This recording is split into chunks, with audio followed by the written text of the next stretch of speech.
Don't marry a man that doesn't listen to you. No.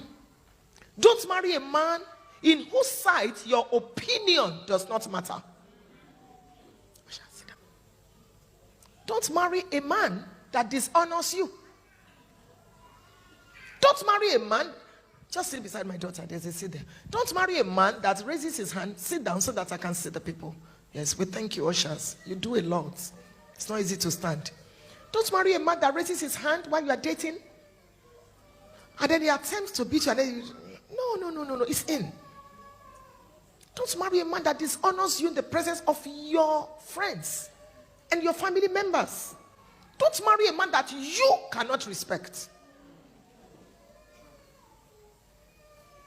Respect is one of the greatest needs of a man, not food. You can get food anywhere. Not sex. You can get sex anywhere if he's not born again.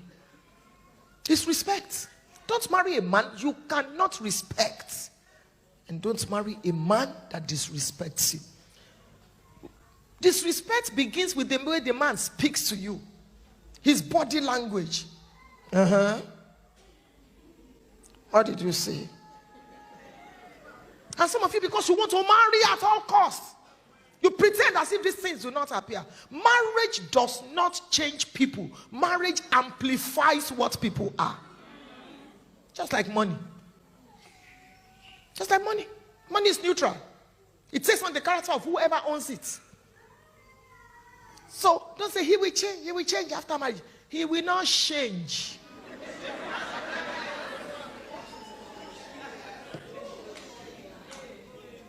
So look for these things in marriage. Submission is you are a heavy duty person.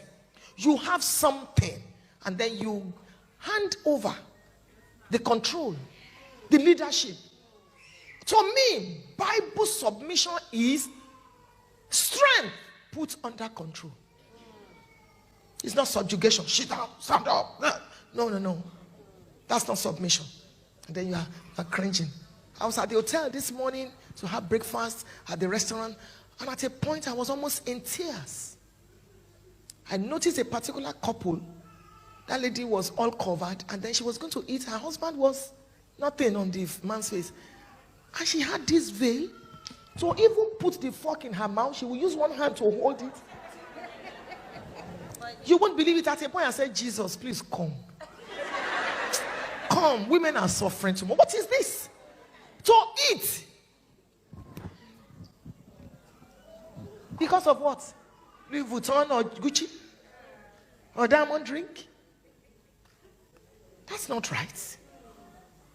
Don't go into a marriage where you'll be caged though. It's a lifetime frustration. Better stay single than be wrongly married. I can say here, maybe when Daddy Adegoke comes, he can correct me. I can almost say that your marriage may determine whether you will make heaven. I'm telling you. Because there is no institution in this world where your Christianity is tried like the institution of marriage.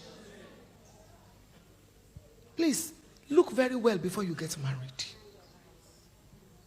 There are some demon-possessed. There are two kinds of husbands. Great husbands and small husbands. And I'm quoting the Bible. It's in the book of Esther chapter 1.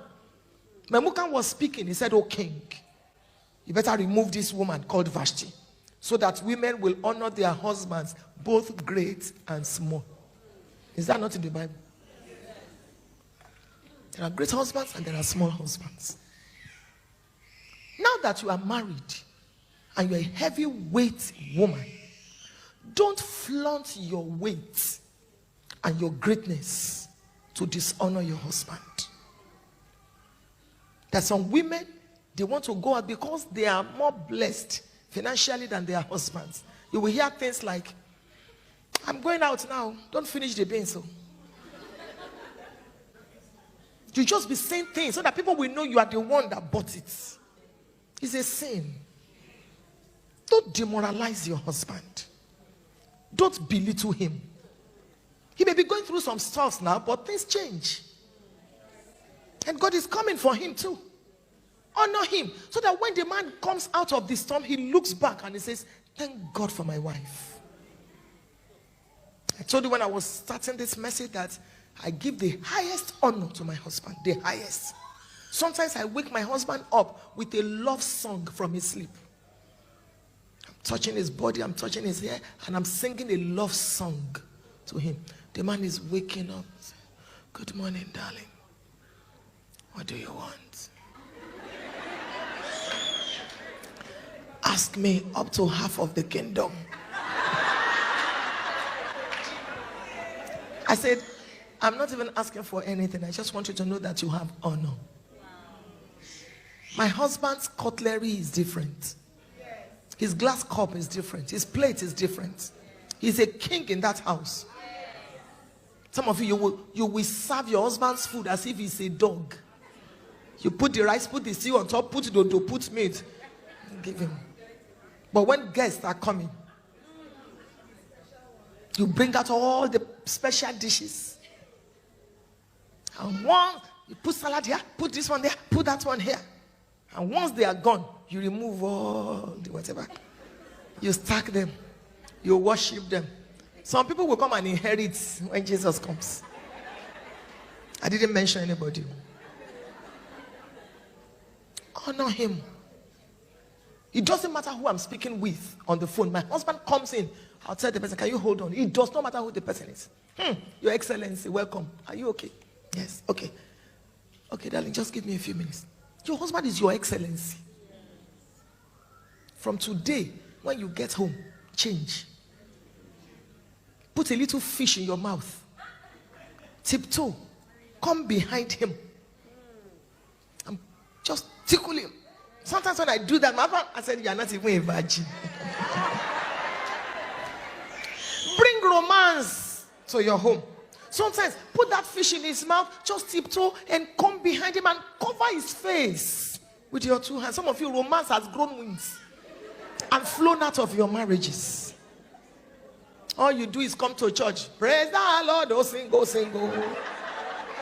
It's so spiritual. And you know what bothers me most? Some of you, you use your children's names to call your husband. Olu's daddy. Daddy Tolu, you are a bush girl. Bush. Daddy.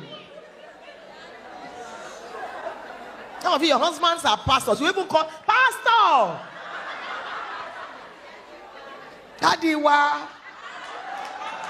You can call him daddy in church, you know, because that's the language. But in your house, it's your husband. Darling, sweetie, BB, babe, honey. So, when you get home today, start. If your husband says, when did we start? He said, we're just starting now.